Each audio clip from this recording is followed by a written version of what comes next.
No?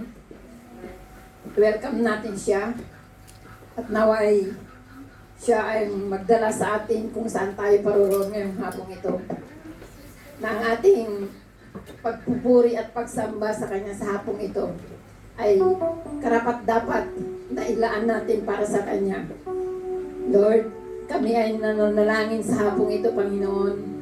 Naway bigyan mo kami ng wisdom, Panginoon, at ang aming papuri at pagsamba sa iyo, Panginoon, ay karapat-dapat sa iyo. Lord, dalangin namin ng aming mga kapatiran, Panginoon, na nandito. Lord, ibigyan mo sila ng malinis at busilak na puso, Panginoon, na ang aming pagsamba, Panginoon, ay magbigay ng papuri sa iyo.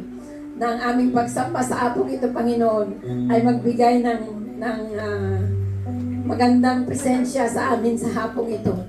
Lord, we are praying, Panginoon, na lahat ng mga kapatiran na nasa labas pa, Panginoon, na hindi pa nakakarating dito sa hapong ito. Lord, dalangin namin na inyo po silang gabayan, Panginoon, na naway makarating sila dito ng matiwasay. Lord, dalangin namin na dalhin mo sila rito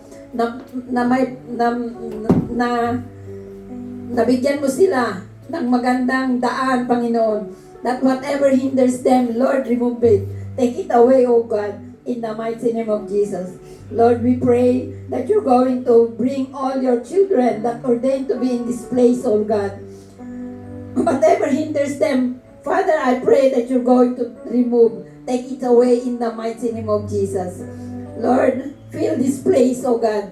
Fill this place with your ordained children, O God.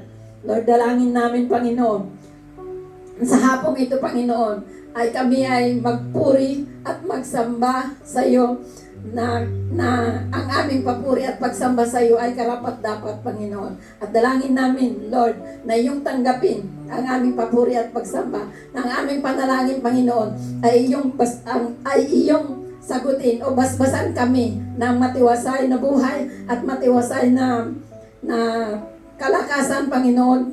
Sa ngalan ni Jesus, I decree and I declare that this service this afternoon be open in the name of the Father and of the Son and the Holy Spirit. Amen.